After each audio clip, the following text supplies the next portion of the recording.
This is Niels. In this video I'm going to demonstrate some of the features of the Signet HC enclosure. I have it all disconnected here, so let me show you first how it's assembled. The PCB fits snugly into the bottom half, and the button fits loosely, at least for now, into the top half. The two halves are snapped together by 3 snaps, 2 on each side that run most of the length of the enclosure, and a third on the back. By having these long snaps gives the hold of the enclosure a lot of strength, so there isn't any particular weak or wobbly spots.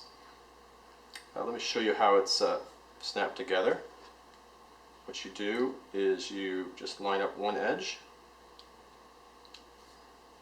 then gently apply pressure to the other edge until it snaps together.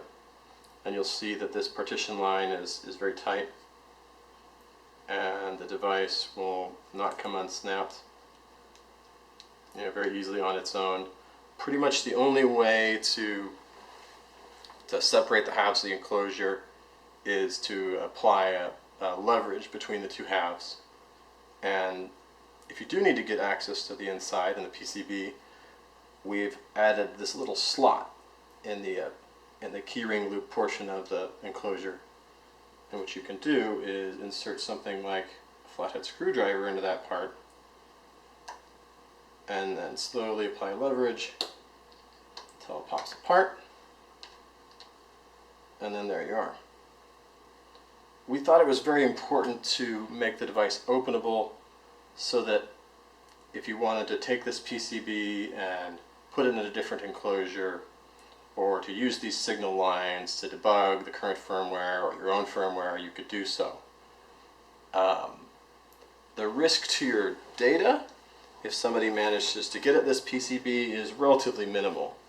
The contents of this eMMC chip are encrypted, so if somebody desolders the eMMC chip, they'll need to brute force the encryption.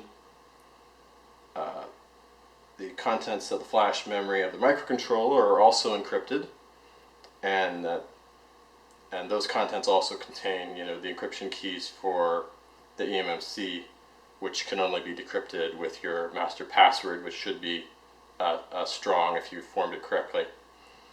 If you want even more security, you can lock down this microcontroller, and then what that does is it disables the debug port and the bootloader, so that prevents anybody from installing their own firmware on it to get access to your device to even attempt to perform decryption. So, that's about it. Alright, thanks for watching.